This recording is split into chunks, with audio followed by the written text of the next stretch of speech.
Assalamualaikum warahmatullahi wabarakatuh. Perkenalkan, saya John Armanda Reva, mahasiswa Universitas Nasional dengan NPM 173112351650201. Ingin menjelaskan tentang peran media dalam proses agenda setting. Tapi sebelum ke intinya, saya ingin menjelaskan sedikit apa itu agenda setting. Fungsi agenda setting merupakan proses linear yang terdiri dari 3 bagian, yaitu 1. Agenda media, dan yang kedua, agenda publik, dan yang ketiga, agenda kebijakan. 1. Agenda media. Agenda media yaitu prioritas masalah-masalah yang harus dibahas dalam media harus ditentukan. Dan yang kedua, agenda publik.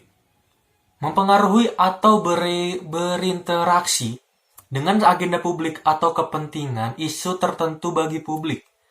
Pernyataan ini memunculkan pertanyaan, seberapa besar kekuatan media mampu mempengaruhi agenda publik, dan bagaimana publik itu melakukannya.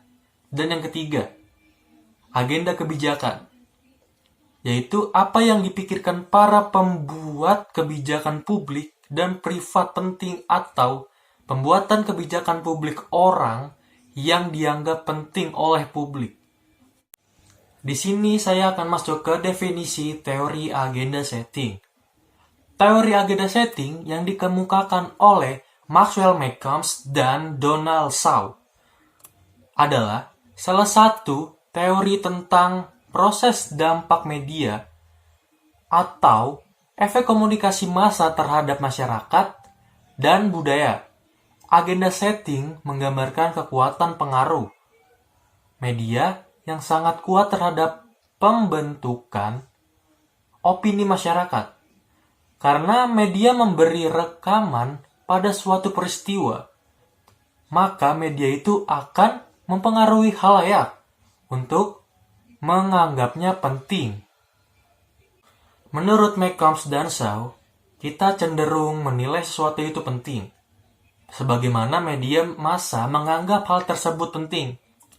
Jika media massa menganggap suatu isu itu penting, maka kita juga akan menganggapnya penting.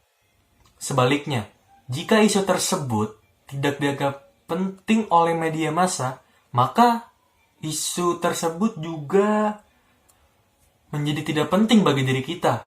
Dan sekarang kita masuk ke contoh studi kasusnya yang diberitakan oleh CNN Indonesia dan Detikcom tentang berita Prita Mulyasari. Analisis agenda medianya, kasus Prita bermula ketika curhatannya pada sebuah surat elektronik menimbulkan masalah pencemaran nama baik. Media massa melihat sisi penderitaan dan ketidakadilan yang dialaminya sebagai isu yang dapat menarik publik. Analisis agenda publiknya, begitu kasus Prita terekspos media dan diketahui khalayak luas, publik pun beraksi. Muncullah pro dan kontra terhadap sikap pihak yang merasa dirugikan. Dan agenda kebijaksanaannya adalah, mau tidak mau tekanan politik dari berbagai kalangan, baik dari masyarakat maupun para key person, yang begitu besar akhirnya mempengaruhi para agenda eksekutif. Setelah berita ini menyebar luas di masyarakat pun mulai mencari apa sebenarnya yang terjadi oleh Prita Mulyasari. Apakah benar Prita Mulyasari melakukan pencemaran nama baik? Tetapi masyarakat banyak yang protes bahwa Prita Mulyasari tidak melakukan pencemaran nama baik. Dia hanya menilai apa yang dirasakannya. Dari setiap masyarakat yang protes bahwa itu bukan pencemaran nama baik, akhirnya Prita Mulyasari dinyatakan tidak bersalah. Sekian penjelasan dari saya. Terima kasih. Assalamualaikum warahmatullahi wabarakatuh.